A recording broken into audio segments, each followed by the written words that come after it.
Risalah Syekh Abdul Qadir yang ke-42. Ruh manusia itu hanya ada dalam dua keadaan, tidak ada keadaan yang ketiga, yaitu keadaan bahagia dan keadaan sengsara. Apabila ia berada dalam keadaan sengsara atau menderita, maka muncullah perasaan-perasaan rendah, gelisah, gundah, muram, tidak ridho, mengkritik dan menyalahkan Allah, tidak sabar dan tidak bertawakal.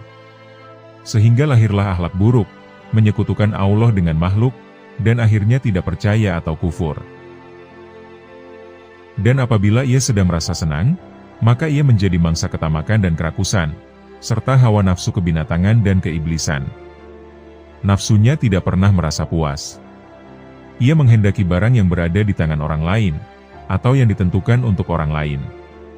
Sehingga, ia tidak pernah lepas dari kesusahan dan penderitaan, baik di dunia ini maupun di akhirat kelak. Sesungguhnya hukuman yang paling menyiksa adalah mencari atau menuntut apa yang tidak ditentukan untuk kita. Jika ketika ia berada dalam kesengsaraan, ia tidak mau yang lain, kecuali ia hanya meminta agar kesengsaraan itu dihilangkan, dan ia tidak mengingat serta menghendaki kemewahan yang membuatnya senang.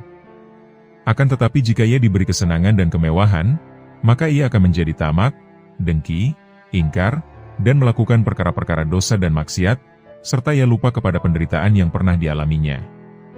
Maka, ia akan dikembalikan kepada keadaannya semula, ia akan mengalami kesusahan dan penderitaan yang pernah dialaminya, dan bahkan lebih berat daripada keadaannya semula, karena ia telah berdosa dan perlu dihukum. Dengan cara ini, ia akan menjadi sadar kembali, dan pada masa berikutnya ia akan menjauhkan dirinya dari perbuatan dosa dan noda.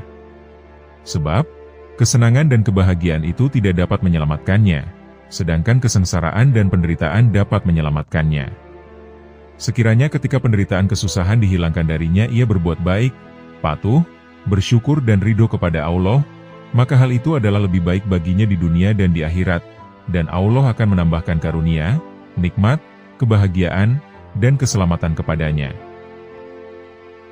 Oleh karena itu, barang siapa menghendaki keselamatan hidup di dunia dan di akhirat, maka hendaklah ia menanamkan sikap sabar, rela bertawakal kepada Allah, menjauhkan sifat iri terhadap manusia, dan meminta segala kebutuhan kepada Allah yang Maha Agung.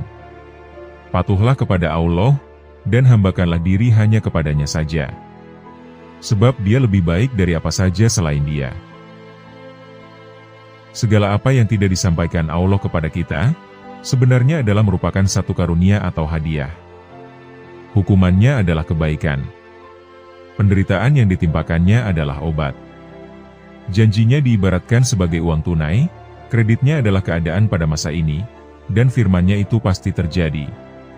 Apabila Allah hendak menjadikan sesuatu, maka Dia hanya berfirman, "Jadilah," maka jadilah ia. Oleh karena itu, semua perbuatannya adalah baik dan berdasarkan hikmah kebijaksanaan.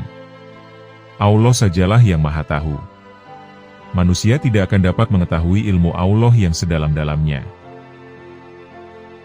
Dengan demikian, adalah lebih baik bagi si hamba untuk terus selalu bertawakal, berserah diri, kembali kepadanya, melakukan apa saja yang diperintahkannya, dan meninggalkan apa saja yang dilarangnya. Janganlah menyalahkan Allah, sinis, dan mengatakan bahwa dia itu dolim, tidak tahu, dan sebagainya.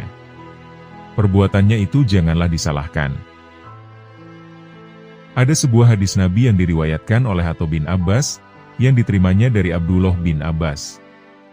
Diceritakan bahwa Ibnu Abbas pernah berkata, "Ketika aku menunggang kuda di belakang Nabi Muhammad SAW, beliau bersabda kepadaku, 'Wahai anakku, jagalah atau peliharalah kewajibanmu terhadap Allah, niscaya Allah akan memeliharamu. Dan peliharalah kewajibanmu terhadap Allah, niscaya kamu akan mendapatkan Allah berada di hadapanmu. Oleh karena itu, apabila kamu mau meminta, maka memintalah kepada Allah. Dan apabila kamu mau memohon perlindungan, maka memohonlah kepadanya.' Andaikan seluruh hamba Allah hendak memberikan manfaat kepadamu, namun Allah tidak mengizinkannya, maka akan sia-sialah perbuatan mereka itu. Jika seluruh hamba Allah bermaksud hendak memberikan mudarat atau bahaya kepadamu, tetapi Allah tidak mengizinkannya, maka mudarat atau bahaya itu pun tidak akan menimpamu. Karenanya, Jika kamu mampu melakukan seluruh perintah Allah dengan ikhlas, maka lakukanlah semua itu.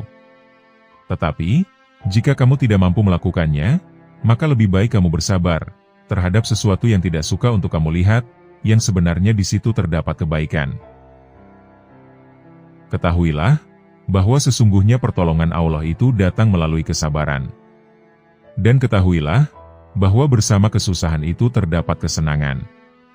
Setiap orang yang beriman, hendaklah menerapkan hadis Nabi ini, agar selalu mendapatkan keselamatan di dunia dan di akhirat kelak, serta menerima rahmat dan kasih sayang Allah.